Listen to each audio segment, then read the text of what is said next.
Yes, kwa majina naitwa Isaac Mongai, aka Kijana Msafi, chairman wa New Gamer Young Leaders Movement.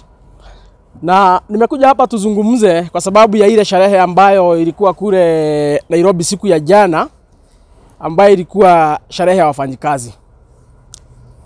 Na ikiwa sherehe ya wafanyikazi, nikaona Rais wa Jamhuri ya Kenya Bwana William Ruto alikuwa amehudhuria, akiwa amepokelewa na yule mzee anaitwa Francis Aturi. Na kuna kitu ambacho ni ya kuhuzunisha zaidi. Na hapa wa Kenya sasa lazima tuambiane ukweli.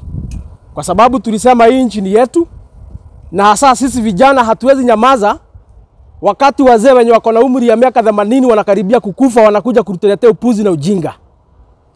Nisikia huyu mzee anaitwa Aturi akisema ya kwamba ati Nairobi imechafuka. Anasema eti mahokas wote wanafaa wafukuzwe kule Nairobi. Nikasikia akisema sijui wageni wake kutoka Uchina wakikuja kumuona, pengine wale wanawake anafanya nao biashara, ati wakishuka JKIA ile kitu wanaona ni mahokas, takataka mingi watu wanauzia huko kwa barabara, hata hakuna mpango. Hiyo ni uchafu, hiyo ni uchafu, inafaa kuondolewa.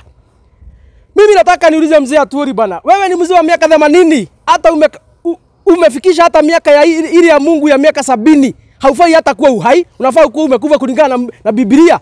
Umepitisha 70, uko 80, umekalia deposit.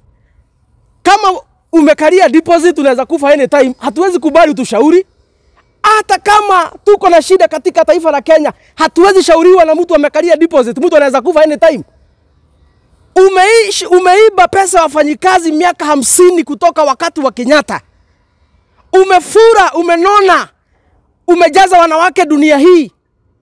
Sasa saa hii unaona mahasla ni kama takataka. Umejiwekea pesa mingi ya wizi.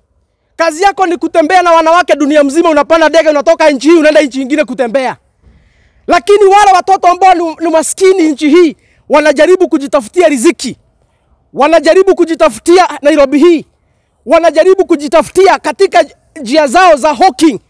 Unawaita takataka, unasema ya kwamba wanafaa wafukuzwe ndio mji wa Nairobi ikuwe safi. Bwana Aturi, hawa wakora wote na pesa ile ambao wameiba, hizo mahoteli wamenunua, zile pesa wameficha kule nchi za nje, mzirudisha hapa, irudishiwe umma na wapotelee jela wakazimie huko. Kwa sababu hiyo ndiyo haki. Tutachukua swali moja ama mbili tukiendelea kumalizia. Questions tafadhali. Kabla tutoke hapo kwa Aturi tuliona wale watu komiti ya koti ilimrudisha tena. Kwani hiyo kiti ya koti haiwezi kaliwa na mtu mwingine ama ni ya Aturi? Yeye ndiye alitengenezea. Unajua Aturi ameiba pesa ya wafanyikazi miaka 50. Kwa hiyo commission yote yeye tu ndiye ako na pesa peke yake.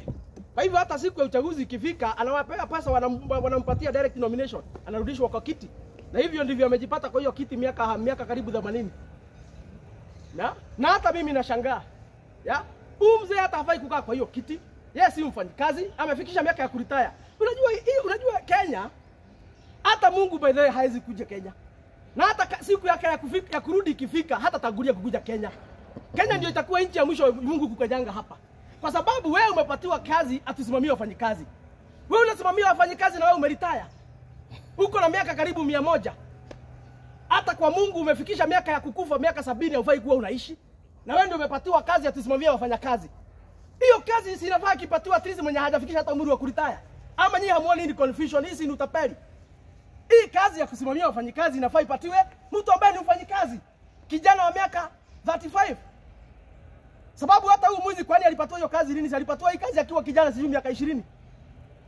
Hii kazi inafaa ipatiwe kijana mwenye hajafikisha umri wa kuretire kusimamia wafanyikazi. Saa hii mwenye amepatiwa kazi mwenyewe ni mtu hata ameretire. And that is why Kenya, let me tell you by the way, hawezi watetea. William Ruto anawanyonga na shoka kwa payslip. Saa hii angalia Wakenya wote wenye wameajiriwa kwa kampuni ama kwa serikali, wale ambao wako na payslip, wanahangaika huko, wako na depression, wanatukopa fare kila asubuhi wakienda kazini. Si kupenda. Huyo mtu ameajiriwa analipo 70,000. Ile pesa anafikisha kwa bibi yake ni 20,000. Anamekatwa 50 na hii serikali. Na huyu Aturi hawezi ongea. Ile kitu kubwa anaweza panua mdomo yake aseme ni kusema hawkers of kuzo Nairobi. Huyo si mganga huyo. Huyo ni mchawi huyo. Ya? And that is why I'm saying hapa Kenya Mungu hawezi kanyanga sababu uko na sasa kama hii. Hii ni utapeli na wizi. Na wewe bwana Mbaturi, wewe ni mzee rika ya baba yangu, lakini siwezi heshimu mtu ambaye ako na ujinga. Na hata kama tunataka kuheshimu wazee, tutaheshimu wale ambao wako na akili. Na hata kama ni kuogopa, hatuwezi ogopa watu ambao hawajielewi. Ukikasirika na mimi nikujie. Lakini hii siwezi kosa kuongea. Hii hata mniwe hii siwezi kosa kuongea because it is a reality. Hii ndio ukweli ya maneno. Swali langu ni kuhusiana na siasa ambazo zinaendelea kwa sasa. We know that Matiang'i amerudi na ameanza homecoming yake ya kwanza. Reception yake mumeiona. Je, muungano wa upinzani wote kwa pamoja utaweza kusimama na Matiang'i kama their presidential candidate, ama nani ambaye kwa sasa wameweza kumwekelea mikono yeye ndiye ataweza kuwa flag bearer wa opposition? Unajua nyinyi watu wa media lazima hata nyinyi mtupeleke polepole.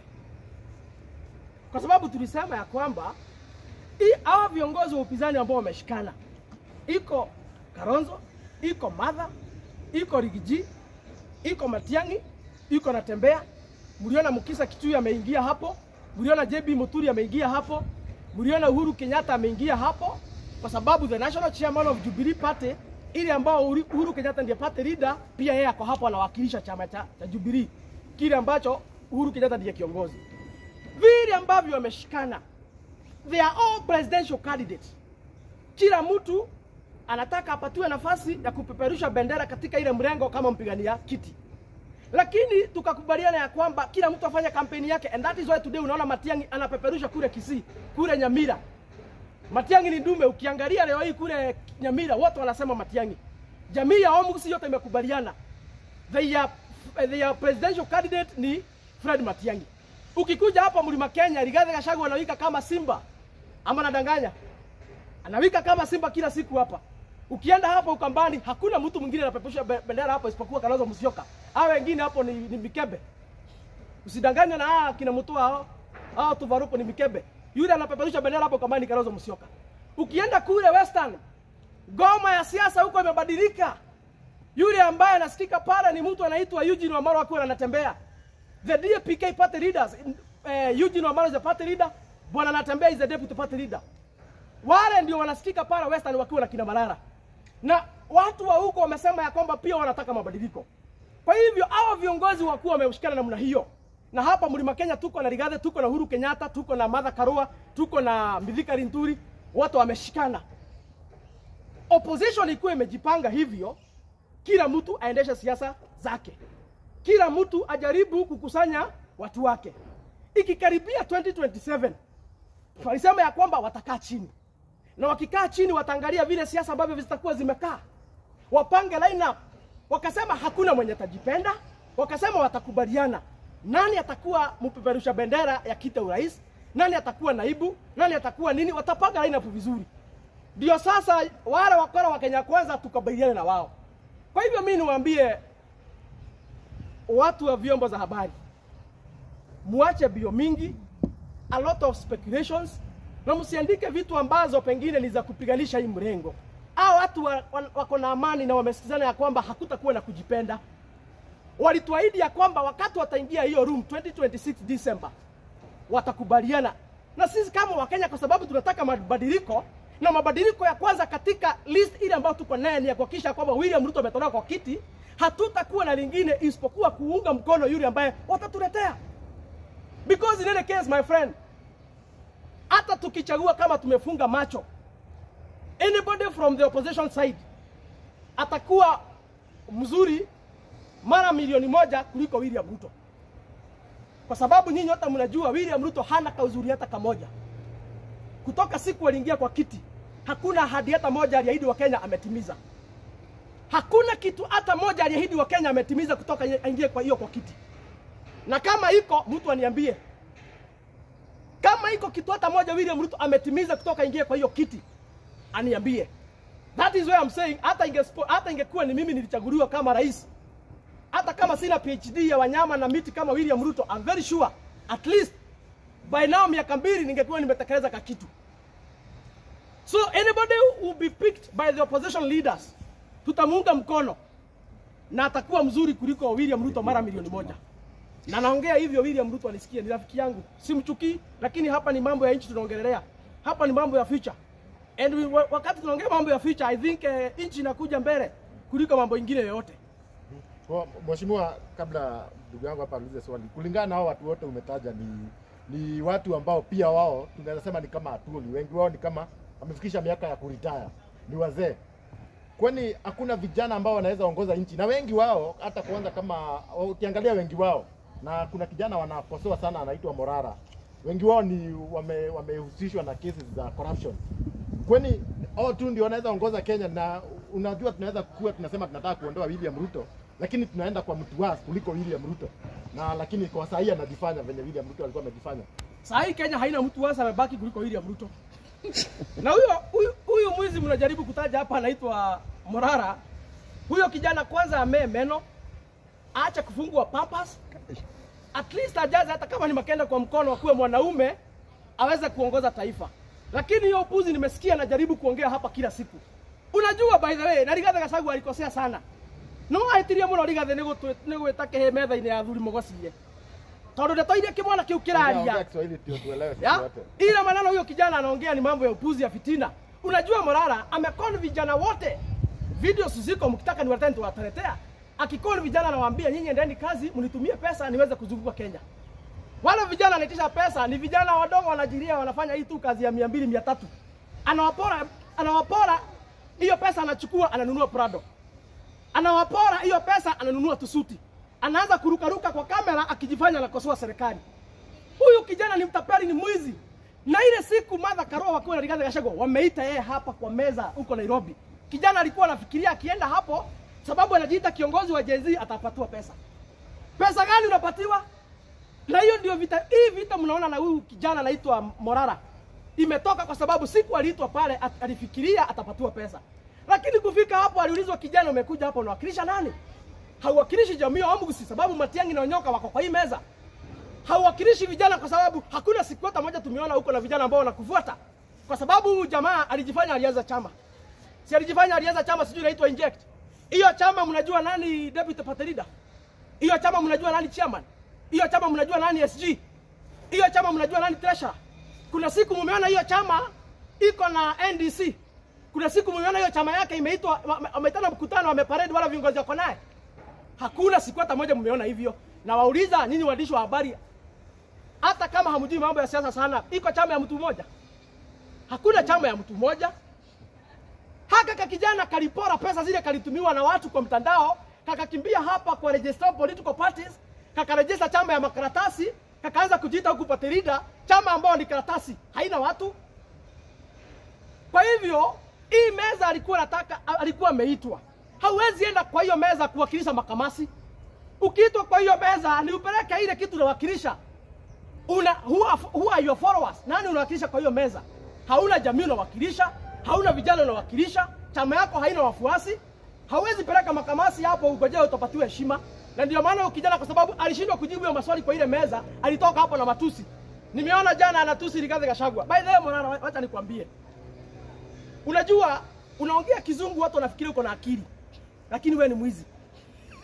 Nilisikia ukisema ya kwamba ati Rigathi Gachagua iko barabara ameiba sijui bilioni ngapi huko wa Munyoro. Hiyo barabara kama uko na akili mzuri unajua hiyo barabara ilitengenezwa na national government. In fact hiyo barabara iliwekwa rami na serikali ya Uhuru Kenyatta. Kwa sababu kama uko na akili unajua kwamba hakuna mbunge ambaye anaweza weka rami. Kama uko na akili Morara unajua hivyo hakuna mbunge anaweza weka rami. Hiyo barabara ikijengwa Rigathi Gachagua was not a deputy president kwa sababu ilijengwa wakati wa Uhuru. So he was a MP for Mathira. MP wa Mathira anaweza toa wapi bilioni 100 ya kutengeneza rami? Anaweza toa wapi? Hiyo barabara itengenezwa na Uhuru Kenyatta. Na kama itengenezwa na Uhuru Kenyatta, mbunge wa Mathira wakati huo Rigathi Gachagua alifanya procurement. Was he a PS in the Minister of Roads? Was he a minister in the Minister of Roads? Was he a director? Alikuwa nini katika ministry ya barabara ndio afanye procurement?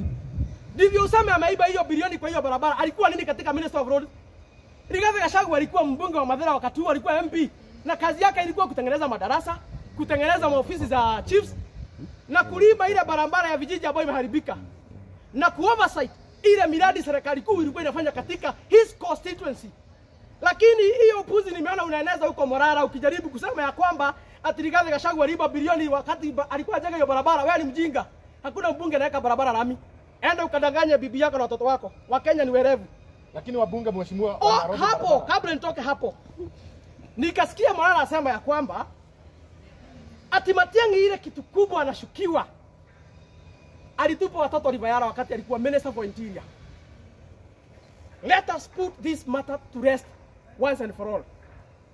Kwa sababu nisikia pia siku ingine wale wakora wa Kenya Kwanza kinaishongwa wakisema vile vile. And that is why we are telling Kenyans, Morara ni mtu wa mkono wa William Ruto. Rangi ni William Ruto. Lugha ni William Ruto. Morara mpaka sauti, mpaka Kiingereza, mpaka kupanga maneno. Mpaka hiyo mchezo wako nayo ya kuigiza. William Ruto DNA Morara. Matiang'i alikuwa waziri wa Interior katika serikali ya Jubilee. Hatukatai. Iko kitu inaitwa National Security Committee. Ili ambaye ndio inawajibika katika ulinzi ya Kenya. Hiyo National Security Committee iko na president and his deputy president. Nani alikuwa naibu wa rais? Who was the deputy chairperson in that National Security Committee wakati watoto walitupwa Rivayara? Alikuwa William Ruto. Kwa hivyo, hiyo serikali mnasema watoto waliuliwa wakatupwa Rivayara na Matiang'i, mdosi wake alikuwa William Ruto. Mdosi wake mwingine alikuwa Uhuru Kenyatta. Kwa hivyo, kabla msurubisha Matiang'i, ni vizuri mjue kitu moja, na hii kitu nataka niunganisha na hii mambo ya Gen Z kuuliwa. Hakuna askari ambaye anaweza piga mtoto ama Mkenya risasi. Hakuna mwanajeshi yeyote ambaye anaweza ua Mkenya kama hajapatiwa kitu inaitwa order. Na order inatoka kwa either president, police IG ama CDF. Hapo Matiang'i alikuwa amekalia kitu gani kati ya hizo? Alikuwa amekalia kitu gani kati ya hizo? Kwa hivyo wale wanarukaruka wakisema Matiang'i alifanya, ni vizuri mjue hiyo mnasema Matiang'i alifanya, kama alifanya akiangaliliwa ama akiwa oversighted by William Ruto, who was his boss by then. Ni vizuri tuambie wa Kenya hivyo. Kitu ingine, kama mnasema Matiang'i ndiye alitupa watoto Rivayara serikali ya Jubilee, ile serikali William Ruto alikuwa naibu wa rais. Kwa nini saa hii watoto wengi wamekufa? Matiang'i hayuko kwa serikali. Kwa nini hiyo kitu inajirudia? Siku ingine watu wengi wametolewa hapa Kwale, wamefungwa na magunia, na Matiang'i hayuko kwa serikali. Hata nyinyi simuangalie muone ile maovu ilifanyika serikali ya Jubilee. Na saa hii pia inajirudia inafanyika. The common denominator ni William Ruto, kwa sababu alikuwa naibu wa rais wakati huo na saa hii ndiye rais. Muachane na fitina. Ile kitu tunajua kama wa Kenya, Matiang'i is a performer. Ile rekodi aliacha katika serikali ya Jubilee for 10 years inaonekana. Ile mabadiliko alileta katika mawizara zile ambazo alisimamia inaonekana.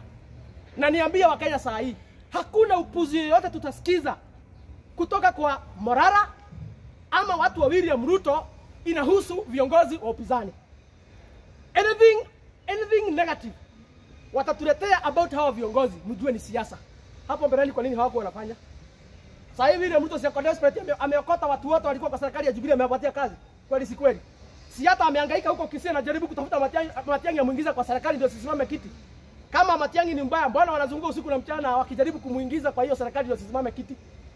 Kama Matiang'i ni mbaya, siku amekuja hapa akapokelewa JKA, hata hakuongea kusema kitu. Hao Kenya Kwanza wakora wote walilala wakihara wote. Matiang'i tu kuingia hapa na hata hajaongea. So tuache fitina. Kwa hivyo Morara, hata by the way, hata watu wale wengine wakitutisha, Morara anaweza tisha nani sasa?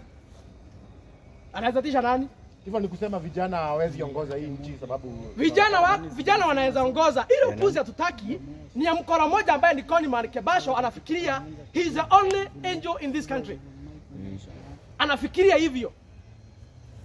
Hiyo ndio ile upuzi ambayo hatutaki. Unajiona wewe peke yake ndiye mweupe kama pamba. Ili hali wewe ni mwizi, ni mkora.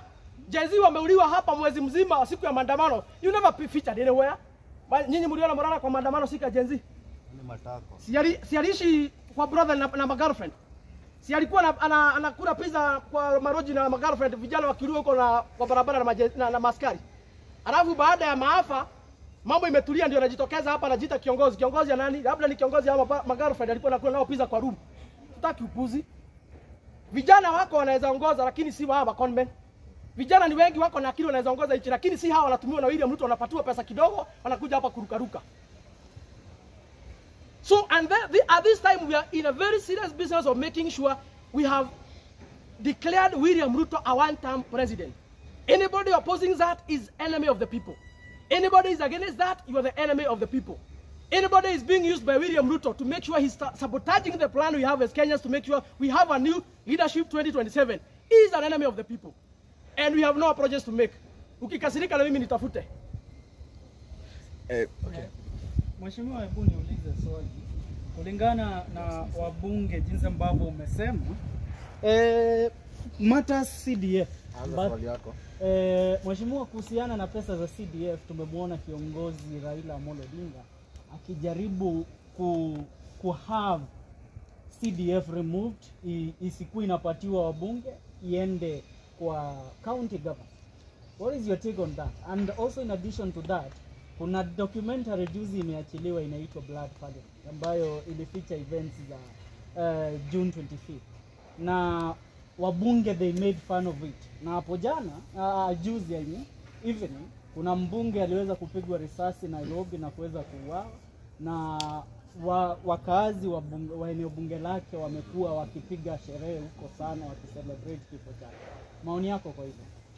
Kitu ya kwanza niambie wa Kenya hapa, Raila Amolo Odinga anatumiwa na William Ruto kuhakikisha kwamba hii campaign ya kusema CDF itolewe kwa bunge ipatiwe wezi ambao ni magovernors, ni William Ruto anamtumia. Mtu yeyote ambaye ako na akili katika Kenya hii hawezi unga mkono CDF itolewe kwa bunge, kwa sababu watoto wengi unaona huku kwa barabara mpaka wa Gen Z wengi sana wamesoma na basari ile ambayo inapatiana na wabunge. Saa hii maofisi mingi za DCC za machiefs katika villages zimejengwa na pesa ambayo ni ya mbunge ya CDF. As we speak right now, katika nchi ya Kenya, madarasa zile mingi, mashule zile mingi zimetengenezwa na pesa ambazo na CDF. As we speak, katika vijiji zile barabara mingi zimelimwa, zimetengenezwa, zimewekwa moram. Hiyo kazi imefanyika na pesa ya CDF. Alafu unasikia mzee mwingine wa miaka 80 ambaye pia amekalia deposit, anytime tunaweza mkosa, anajaribu kutupatia advice ambao itakuja kumess a whole generation. Hatuwezi kubali upuzi kama hiyo. Kitu ya pili, nyinyi mnajua magavana wengi ni wezi. Na mumeona wengine wamefanywa impeachment. Leo hii tunaongea, mnajua magavana wengi kuna magavana wako jela ambao waliiba pesa ya wananchi. As we speak, mnajua kule Senate iko makesi mingi ya magavana wale wameiba. Ukienda kwa EACC kumejaa files za wale magavana wanaiba pesa. The 47 counties that was devolved, hii ni wizi tulidevolve. Hakuna maendeleo tulidevolve wezi. Tukatengeneza out of national government, tukatengeneza serikali zingine 47 za wakora wezi. Magavana isipokuwa kulipa the recurrent bills, isipokuwa kulipa wafanyikazi wa county, ile pesa wanapatiwa asilimia kubwa karibu 80 hiyo pesa wanalipa mishahara. Only less than 20% inaenda katika maendeleo. And that is why saa hii ukichukua gari zunguke katika county, before you arrive into any project that has been done by a governor, kwanza utapita kama 20 zimefanywa na mbunge. Tembea county, by the time you arrive into any project that was done by a governor, kwanza utapatana zingine kama 10 zimefanywa na CDF. Kwa hivyo hatuwezi kubali pesa inyang'anywe wabunge ile ambayo inasaidia tunaona ipelekewe wezi ambao ni magavana. Kazi yao ni kuiba pesa ya umma. Kazi yao ni kuleta miradi ambazo wanapora pesa. Hiyo hatuwezi kubali. Kwa hivyo waambie Raila Amolo Odinga, hiyo injili anajaribu kuleta, tunajua si yeye, ni William Ruto amemtuma. Sisi kama wa Kenya hatutakubali kitu kama hiyo. Hiyo swali lingine umeuliza kuhusu wale bunge ambaye alipigwa risasi. Na ile matamshi ambayo umesema tulisikia kule bungeni siku documentary ya BBC imetolewa. Mimi nataka niambie leo hii wa Kenya, wale watoto wetu waliuliwa siku ya maandamano, waliuliwa kama wabunge, at the same time wanapitisha finance bill. Watoto wetu waliuliwa at the same time kama wabunge wanapiga makofi pale bungeni.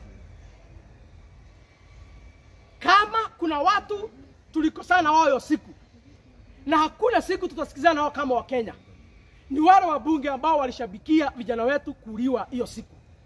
Na ndivyo maana nasema siku ya campaign ikikaribia, mimi nitaongoza campaign na tutaandika majina ya wabunge wote wale ambao walisimama kule bunge wakapiga yes vijana wetu wakiuliwa.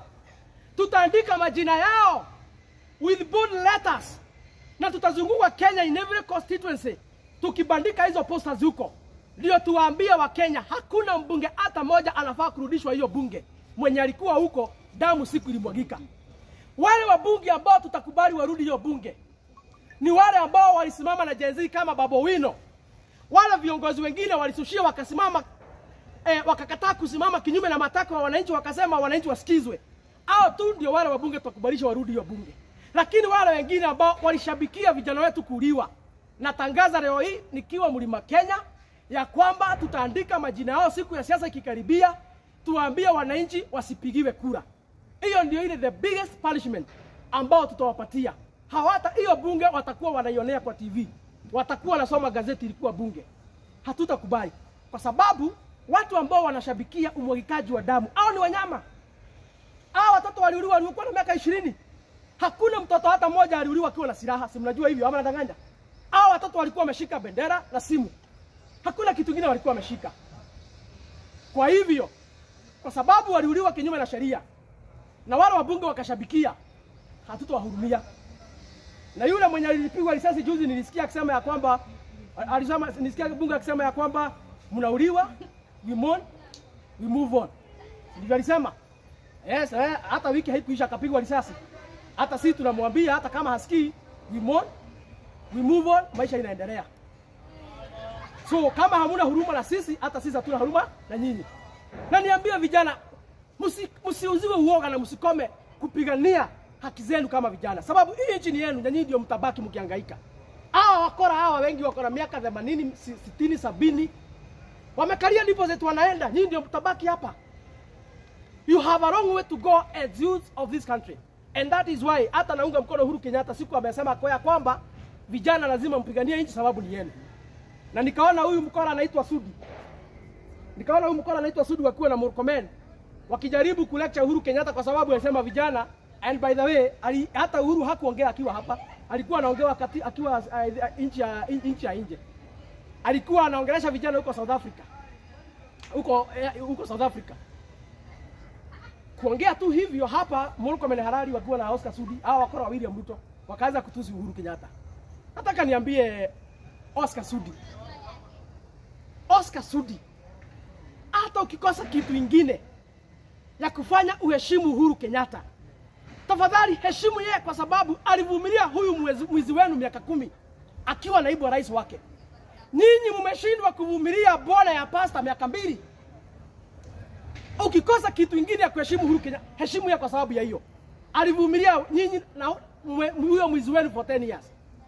Miaka 10 Uhuru Kenyatta aliwapatia nafasi ya kuiba, hakuwauliza swali. Aliwavumilia na hiyo ukora yenu. Nyinyi mmeshindwa kuvumilia bwana ya pasta hapa miaka 2. Kwa hivyo mheshimu Uhuru Kenyatta, alifanya ile kitu nyinyi mlishindwa kufanya. Heshimu nyinyi, mheshimuni yeye kwa sababu ya hiyo. Oscar Sudi mko na Murkomen. Yes, pengine mheshimiwa tumalizie na issue ya Nakuru. Tumeona Governor Kihika alikuwa amepotelea nchi za nje kuenda kupata mtoto ama watoto. Naye senator huko tunasikia na yeye ni mgonjwa na yeye alikuwa anashabikia governor aimpichiwe sababu pia ameenda nchi za nje. Na sasa kwa sasa hii senator tunaongea ako nchi za nje sababu wako na kidney failure. Ni kwa nini wao wanaenda nje? Ni kumaanisha maybe hawajatengeneza hospitali Nakuru ama nini? Unajua hata watu wa Nakuru hata nyinyi mnafaa kufunguka tu macho muone. Gavana wenu akitaka kuzaa kitu hata anaweza zaa hata akiwa kwa msitu akienda kuvunja kuni anazaa tu. Kitu hata wazazi wetu walikuwa wanazaa tu, hata wakienda kuchota maji mtu anazaa tu. Si ugonjwa kuzaa, anaenda nje kuzalia huko. Kwa sababu anajua huko Nakuru hakuna hajatengeneza hospitali, hakuna mahali wa mama kuzalia. Anajua hivyo. That is why anaenda ng'ambo. Senator wenu anajua huko kwenu hakuna hospitali na hawezi ongea. Anajua wakiwa kama serikali hapa Kenya wameshindwa kutengeneza mambo ya afya. Ndio maana hata yeye anaenda wapi? Anaenda nje. Na niambie watu wa Nakuru, ni vizuri muangalie sana wale viongozi ambao mnachagua. Ni vizuri sana muangalie sana wale viongozi ambao mnachagua. Kwa sababu kama kuna mtu mnafaa muangalie sasa, hii kiti ya gavana mkichagua mwendo wazimu, mtabaki nyuma sana kwa miaka mingi. Kwa sababu ile pesa inapeana na serikali kuu ni pesa yenu. Ikitumika vibaya, nyinyi kama county ndio mnabaki nyuma. Msipofanywa maendeleo na hiyo pesa huyo gavana wenu anapatiwa, nyinyi tu ndio mtabaki nyuma. Ni vizuri muangalie sana nani mnachagua. 2027 ikifika mfanye marekebisho. Huyo mama nilisikia akiongea hapo anasema sijui yeye mnarambika na hakuwa ameenda na barabara kwenye alikuwa ameenda. Na hakuna kitu alikuwa amebeba akaenda nayo, alikuwa ameacha kila kitu hapo na mnarambika. Huyo ni mtu hata haezi heshimu hata wale watu ambao walimpigia kura. Maringo iko huku, maringo iko huku. Na dawa ya mtu ambaye hako na maringo ni kuzushwa chini, mnamleta chini. Na niseme ya kwamba kama hiko kitu nitafanya, siku moja ile Mungu atasaidia kama nitakuja kuingia katika ile bunge. Sheria moja ambayo nitahakikisha kwamba imewekwa ni kusema ya kwamba hakuna any state official anafaa kuenda matibabu nje ya nchi. Hiyo ni sheria moja inafaa iletwe. Ukigonjeka kaa hapa. Kama wewe ni governor, wewe ni mbunge, wewe ni waziri, wewe ni nani, kaa tengenezewa hapa. Ndivyo kama utakufa, ukufie tu hapa kama vile maskini wanakufia kule ushago kwa sababu ya kukosa matibabu.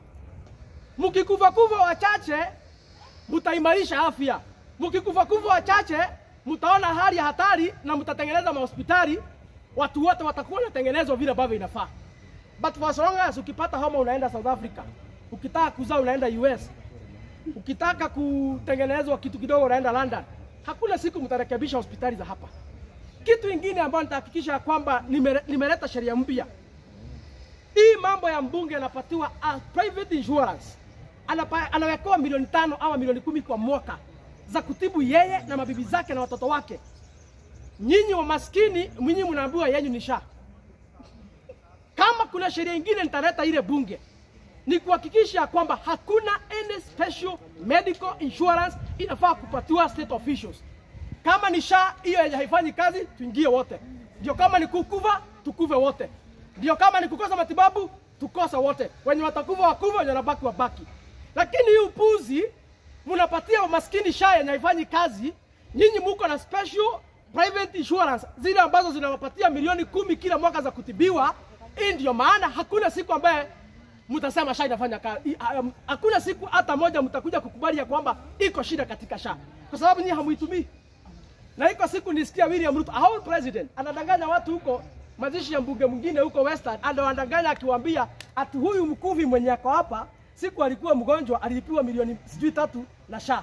William Ruto anadanganya kwa watu kwa kijiji mchana wazi.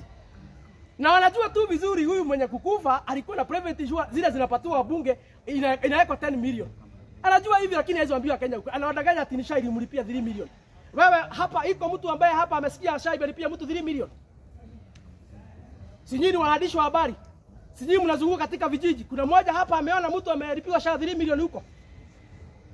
Anadanganya watu mchana wazi. Kwa hivyo hiyo siku ikifika, hiyo sheria tutaweka huko. Hakuna kupatiwa private health insurance au wewe ni state official. Ni mkae kwa SHA hiyo yenye haifanyi kazi, tukuve huko sisi wote. Thank you. Tumemaliza. Kama kuna swali moja nitachukua mwisho, kama hakuna tutafungia hapo. Niambie wa Kenya, sisi tutazidi kuzungumza. Hatuna chuki na mtu. Lakini tuko na shida na wezi, watapeli, wenye wanaiba mali ya umma, wanyang'anyi, wauaji, wale wanatudanganya, tuko na shida na wao. Hatutakoma kuongea kama vijana wa nchi hii, kwa sababu sisi ndio tutabaki kwa taabu tukihangaika. Hii nchi ni yetu, tuko na miaka mingi ya kuishi, tuko na mambo mingi bado hatujafanya. Msikubali wazee wa miaka 80 watuharibia nchi kama tunaona. Tuongee. Hata wakituua hawataua sisi wote. Wataua wachache, wengine watabaki, wataendelea. Mungu awabariki, Mungu awalinde. Tuendelee kuongea kama wananchi. Asante sana. Thank you. Kai siku ana record. No wajiko yana room manifesto leo. Mwezi ni hapo mzima mapema. Utatera.